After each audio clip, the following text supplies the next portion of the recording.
que o pediatra faz? O pediatra, ele cuida de um ser humano que está se desenvolvendo, que está crescendo. E isso acontece desde a gestação até o final da adolescência.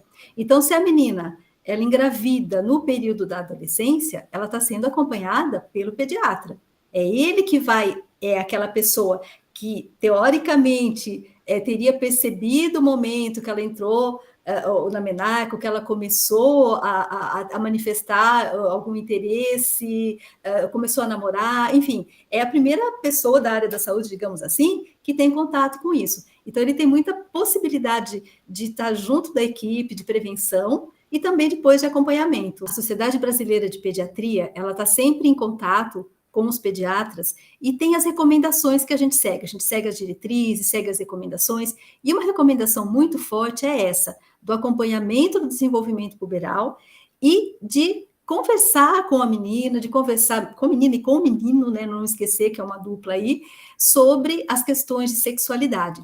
E o que a gente tem muitas vezes é que nem todo mundo está preparado, né? Às vezes o pediatra no dia a dia, correria, aquela coisa, dependendo do ambiente, ele não tem a possibilidade de conversar sobre isso. Então, muitas vezes o adolescente, ele não procura o atendimento médico periódico, que deveria ser, que é anual, né? Então, uma vez por ano ele deveria pelo menos comparecer para uma consulta de rotina. E muitas vezes ele não faz isso. Às vezes ele fica doente, ele vai para a UPA. Nesse ambiente não tem como você abordar esse tipo de assunto.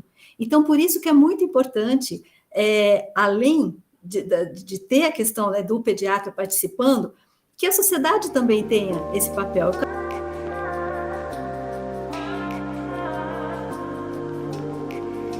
Quando a menina realmente engravida, então ela vai ter uma equipe que vai acompanhar. O pediatra, ele é apenas uma peça de todo o tabuleiro, né? Então ela vai acompanhar o pré-natal normalmente com o ginecologista. Ela vai fazer aquele acompanhamento necessário, então, por exemplo, das intercorrências, da mesma forma que uma gestante adulta tem as suas intercorrências, ela procura o clínico, ela procura um otorrino, da mesma forma vai ser referida ao pediatra para a gente fazer o acompanhamento ou de patologias que ela já tenha crônicas ou de algumas outras alterações. Então, muitas vezes é necessário mais próximo do que numa menina não grávida, que seria anual o acompanhamento. Vai depender de cada uma. A gente não consegue fazer sozinho, né? Por mais que você tenha vínculo com aquela menina, precisa do psiquiatra, precisa de um psicólogo, né? O próprio ginecologista que acompanhou a gravidez também, às vezes ele mesmo já faz, medica, né? Às vezes ela precisa de medicação também. Então, vai tudo junto. Então, a gente tem esse acompanhamento, assim, de equipe, não dá para ser uma pessoa só, não. O pediatra, ele acompanha a criança ou o ser humano que está em crescimento, que está em desenvolvimento. O que está acontecendo com essa menina? O que aconteceu com ela? Ela estava em crescimento e desenvolvimento e, de repente, ela gera uma outra criança, né, que também está se desenvolvendo dentro dela. Então, você imagina a demanda que tem em termos nutricionais, por exemplo. Né? Então, os dois ali competindo por uma quantidade de nutriente que às vezes a mãe não tem. Por quê? Porque a adolescente ela tem suas necessidades nutricionais diferentes da mulher adulta e da criança menor. Então, ela tem uma necessidade, às vezes, maior de cálcio, maior de ferro, necessidades energéticas maiores. Enfim, é uma fase em que, apesar dela ter aquela dificuldade em aceitar, você sabe, todo adolescente tem uma dieta um pouco desregrada, né? E umas necessidades que são aumentadas. Então, só aí já seria algo para a gente sentar e conversar muito. Olha, o que você está comendo, como que desde a fase da dieta até as questões psicossociais, porque essa é outra questão também. Da mesma forma que o corpo da mãe está se desenvolvendo, a questão cerebral, a maturação socioemocional também está acontecendo. O córtex pré-frontal, que é o responsável pelas nossas decisões, pelo equilíbrio, pela tomada racional de decisão, ele vai ficar pronto, às vezes, lá pela segunda, terceira década de vida, não importa se menino ou menina, não importa a condição. Então, isso significa o quê? Sim, a mãe tem uma maturação forçada, e muitas vezes ela não está biologicamente preparada para isso. Então, você imagina que o grau de dificuldade vai muito além de simplesmente ela ainda não sabe muito bem o que fazer. Não, ela não está muito preparada para saber o que fazer. Então, a gente tem que ter essa percepção em como que está essa mãe, qual é o grau de maturidade dela, entendeu? O grau de entendimento que ela tem da situação, como ela está cuidando dela mesma, e muitas vezes vai além disso, vai a questão assim, vai além do bebê, vai além dos cuidados com ele, tem a questão dos projetos dela, que muitas vezes ficaram de lado. Isso a gente vê demais, demais. Então, muitas vezes, o que leva a mãe adolescente a engravidar? A gente sabe que na maior parte das vezes, é falta de informação. Isso realmente, às vezes ela não tem informação adequada. Muitas vezes ela tem sim informação adequada. O que ela não tem é digamos, uma noção exata de como deve ser feita. Ou ela tem uma dificuldade em falar não no momento certo. Às vezes ela nem queria ter uma relação sexual naquele momento, ela não conseguiu falar não para o parceiro, entendeu? Ou ela não tinha projetos. Então, por exemplo, você pega às vezes uma menina, ela fala, puxa vida, não sei o que eu vou fazer, eu não sei o que eu quero. De repente ela vê na mídia, olha, fulana teve um filho, ela é mãe. Então é um status às vezes. Ou é uma vontade, uma carência de que aquela criança supra nela aquele vazio que às vezes ela está sentindo. Mas isso é algo que é uma parte da moeda só. Claro, o filho é a coisa que a gente mais ama no mundo e não é diferente para a mãe adolescente. Mas a responsabilidade de você ter um ser dependendo de você, financeiramente, emocionalmente, presencialmente, é enorme, é uma carga muito grande. Então, essa menina ela foi tirada de um contexto que ela ainda não estava preparada para um contexto que ela tem que se virar muitas vezes sozinha. Às vezes a gente conversa com algumas pessoas e fala, mas eu fui mãe adolescente, foi tudo maravilhoso. Sim, mas muitas vezes essa pessoa tem um contexto familiar muito bom, teve um avô, uma avó ali presente, o pai, ou às vezes realmente participou e ajudou, e a mãe continuou, às vezes, na escola.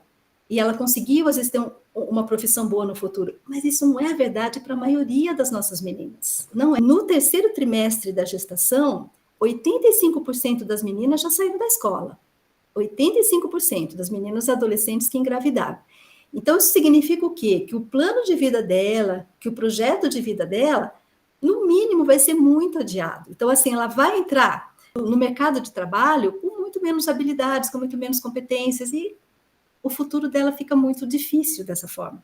Né? O que a gente faz quando a gente está diante de uma mãe adolescente com seu filhinho pequeno, passa tudo isso na cabeça da gente. Então, você vai, desde começar, você começa aquela anamnese básica, nossa, e aí, tudo bem? Está comendo direitinho? Você, né, você está se alimentando bem? O bebê está mamando? Você conseguiu amamentar? E aí você vai com tudo aquilo, né, todo aquele passo a passo, e aí você passa por essas questões também. Como é que está a vida? Como é que está o pai? O pai está te ajudando? Quem que está te ajudando? O que você pretende fazer? Quando a gente vê que a mãe está bem inserida, a família participante, ela tem uma rede de apoio boa, ela está amamentando, é igualzinho às outras faixas etárias, mães de outras faixas etárias. Quando a gente percebe que não, aí realmente a gente vê com muito mais frequência, né?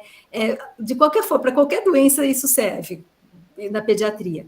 Então, quando a gente vê que o bebê não está bem, ou quando a mãe tem algum problema, a gente quer ver com mais frequência, sim. Então, aí vai depender de cada uma. Às vezes pode ser semanal, pode ser quinzenal, mas a gente quer ver com mais frequência. Pesar o bebê, olhar como ele está, como ela está conseguindo cuidar, está melhor agora. Muitas vezes é comum você ter depressão pós-parto, você ter outras questões assim também, e que também pode interferir, não é? Justamente pelas condições sociais, depende do momento que ela tiver, estresse muito grande, né? Então a gente tem condições de saber isso.